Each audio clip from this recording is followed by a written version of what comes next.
दी, आपने खाई, थोड़ी देर बाद उल्टी कर दी, या मैंने आपको जेल डालने बोला, आपने आधा ही डाला। तो हर पेशेंट जरूरी नहीं है ना, मैं जिस अपनी बहन का एग्जांपल दे रही हूँ उसको खुद को जेल ठीक से डालते नहीं बना, तो उसको मेरे को सिखाना पड़ा कि नहीं तू ऐसे, जबकि पढ़ी लिखी अच्छी सब करा, बट नहीं समझ में आता ना, क्योंकि पहले तो करा नहीं होता। पर इंजेक्शन कोई ना कोई आपको हेल्थ केयर वर्कर लगाएगा, वो पूरी सुई घुसाएगा, वो चला जाएगा, तो इसलिए इंजेक्शन में मॉनिटरिंग सबसे आसान होती है। हाँ कि हाँ ये तो गया ही गया।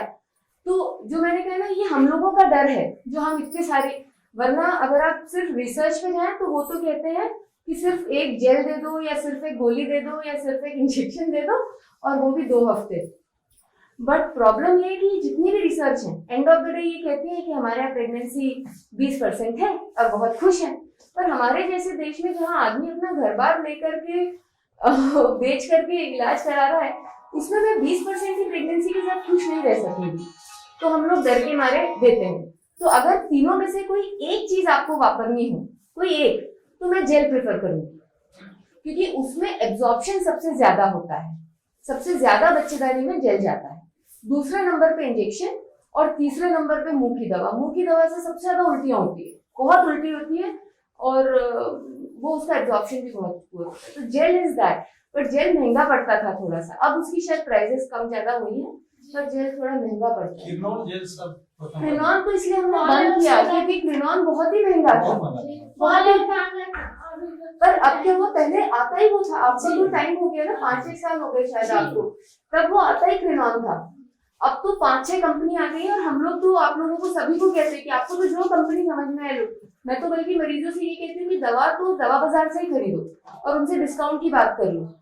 पर अपने को तो पता ही है 10 दिन लगना है, 20 दिन लगना है, तो 30 ही खरीदो ना एक साथ, 2 क्यों खरीदना।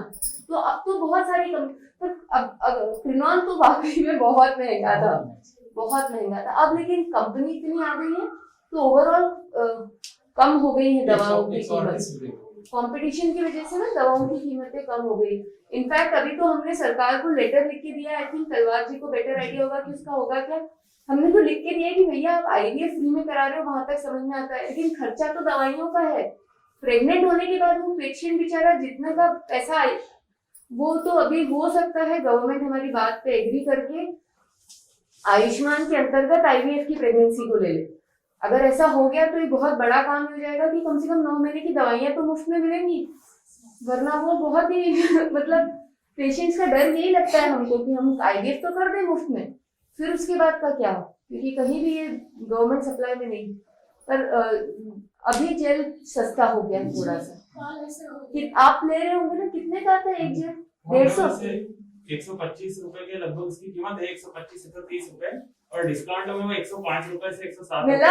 कहाँ से डिस्काउंट किया आपने, कैसे? मैं एक्चुअली दवा बाजार के पास में मेरा मतलब जॉब है। हाँ। मैं अकाउंटेंट हूँ प्राइवेट लिमिटेड कंपनी में, तो वहाँ पे दवा बाजार से ही मैं हमेशा लेता हूँ। मेरे को शुरू में क्या है कि ऐसा लगा कि बाहर से अपन लेके देखते तो 1-2 ट्राई करे सिंगल, तो वो पूरे फुल एमआरपी में मिले 125। फिर मैंने बाद में जैसे 15 दिन इकट्ठा लेना है, 15 दिन महीना भर, तो मैं वहां गया तो 105 रुपए में मिला। वापस होता है कि डिस्काउंट में जैसे आपने लिया, हाँ वापस कभी करने का अभी पहले हो जाता था, अभी लेकिन कोरोना के इसमें सबने तख्तियां लगा दी कि कोरोना काल में कोई भी मेडिसिन वापस नहीं होगी, तो वो एक थोड़ी सी रिस्क रहती थी, लेकिन अपन श्योर थे कि अपने को तो लगाना ही है, तो वो चीज अपन पूरी ले रहे थे, बाकी वापस नहीं हुई। और ऐसा शायद ही हुआ अभी कोई गोली वापस करना पड़ेगा, क्योंकि वो पूरी टाइम पीरियड के हिसाब से ही लगी। हालांकि मैनेजमेंट जरूर इस तरह की तरीके समझा रही हूँ आप लोगों को, तो मुझ पे नाराज होगी कि यहाँ की दवा की दुकान का क्या होगा, बट आप लोग पूरे इलाज के दरमियान अपना पैसा बचाने की सोचो, क्योंकि 1-1 रुपए जो आप बचाओगे वो आपके होने वाले बच्चे के काम आएगा। तो हमें कोई आपत्ति नहीं, आपका जहां जहां पैसा बच सके आप बचा लो, हमें कोई फर्क नहीं पड़ता उससे। तो इस तरह की चीजें, जो लोग प्रेग्नेंट हुए, अगली बार आप किसी और को इन्वाइट करें तो उनसे बोलिएगा कि ये प्रैक्टिकल प्रश्न पूछे, क्योंकि ये हमको भी नहीं पता इसका जवाब। तो ये प्रैक्टिकल चीजें जो इससे गुजर चुके हैं वो बेहतर बता पाएंगे आपको। और आप लोगों के मन में कोई प्रश्न हो तो बताइए। आपको कुछ पूछना है? तो फिर तलवार सर, आपका चाय नाश्ता वगैरह पहले इनका, आप लोग इतना टाइम लेके आए, हम लोगों को तो छोटा सा आपको गिफ्ट दीजिए। आप नहीं, ये सब आपका काम, चलो अपन दोनों देते हैं।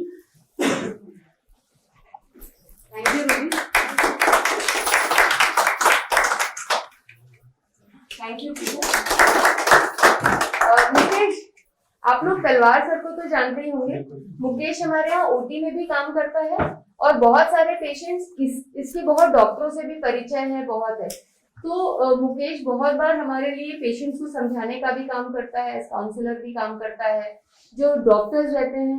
तो अब हम लोग ये भी कर रहे हैं कि जिन डॉक्टरों ने हमारे पास पेशेंट्स भेजे हैं कभी भी या बाहर के भी, अगली बार हमें डॉक्टर जैसे पेशेंट्स को हमने इनवाइट किया, वैसे एक डॉक्टर को भी इनवाइट करेंगे जो कि लोकल, जैसे रूबी बता रही थी घर के पास के डॉक्टर के पास गए, तो हम उन डॉक्टरों से समझ सके कि वो क्या सोच के पेशेंट्स को कहाँ रेफर करते हैं, क्या करते हैं, ताकि आप लोगों के मन में उनसे रिलेटेड जो प्रश्न है, जैसे किसी ने पूछा था कि हमको ऐसा समझाया, ये समझाया, तो वो लोग भी आपको बेटर समझा सके। टेस्ट ट्यूब बेबी और आईवीएफ के परे चीजें, जो कोई डिलीवरी कराता हो उसको बुलाएंगे, तो वो प्रेगनेंसी में वो क्या देखता है, कितना खर्च आता है औसतन, ये सब चीजें अपन नेक्स्ट टाइम से आप ऐसे किसी डॉक्टर को बुला लीजिएगा जिसने आईवीएफ की किसी पेशेंट की डिलीवरी भी कराई हो, तो वो इन चीजों को बेहतर एक्सप्लेन करता है।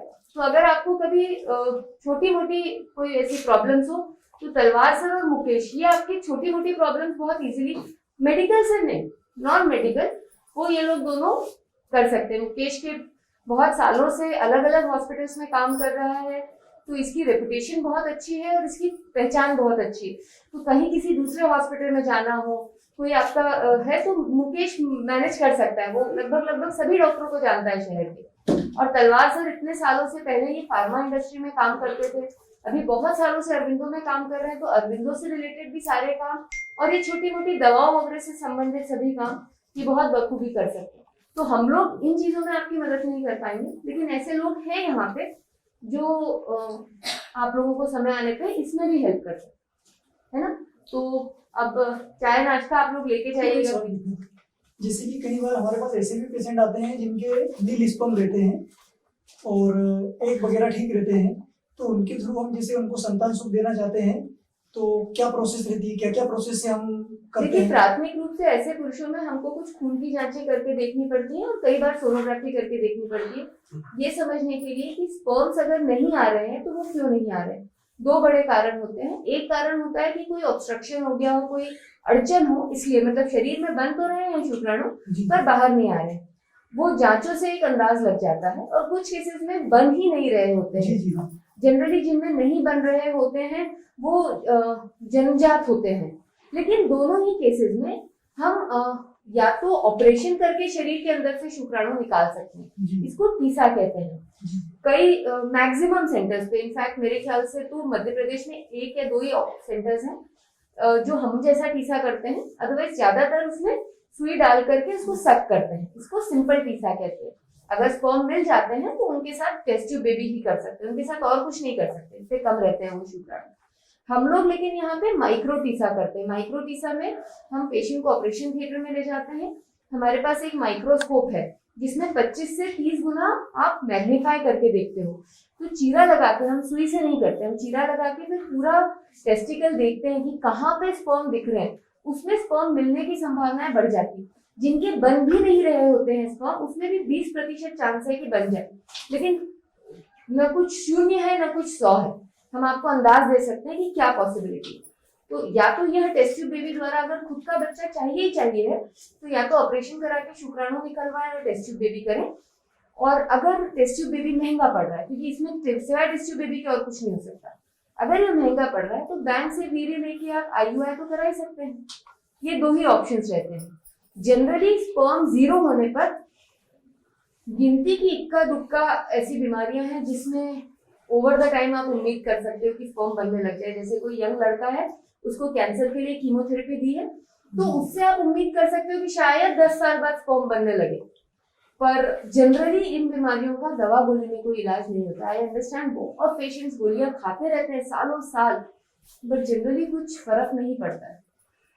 मतलब नील स्पर्म में भी क्या ना संतान सुख अपन दे सकते हैं। 100% आप कोशिश तो कर ही सकते हैं। हाँ। मैंने आपसे कहा ना, ऐसा कुछ भी नहीं है कि आप कभी लाइफ में ऐसा सोचे कि बस आपकी हिम्मत खत्म हो सकती है, आपका पैसा खत्म हो सकता है, लेकिन साइंस नहीं खत्म हुआ है, ठीक है। और मैं इसको भी गलत नहीं मानती कि भाई आपने 2 बार 3 बार कोशिश कर ली, ठीक है, आपने कोशिश तो करी, पर कोशिश करने का वो जो रास्ता है वो कोशिश कभी खत्म नहीं हो सकती।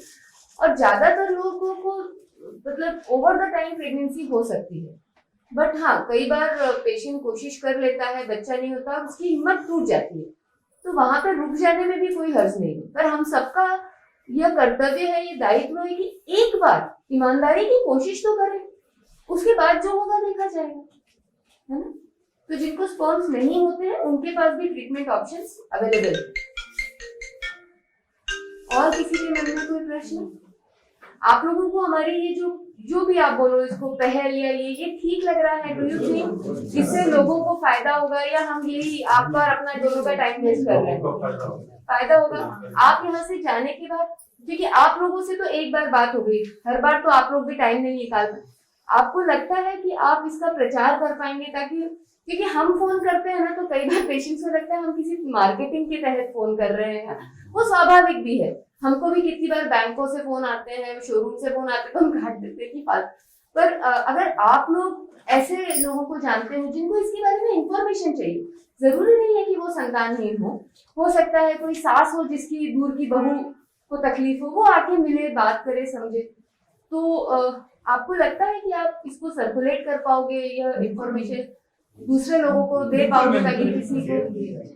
और अगेन मैं आपको यह आश्वासित करती हूँ कि हमारा उद्देश्य ये नहीं है कि यहाँ जो मरीज आए वो हमसे इलाज कराए, इसलिए मैं आपको भी एनकरेज नहीं कर रही हूँ कि आप अपना ट्रीटमेंट डिस्कस करिए, या आप लोग भी अपना बताइए कि क्या करा। हम तो पेशेंट एक्सपीरियंस चाहते हैं ताकि आप दूसरों को मोटिवेट कर सके।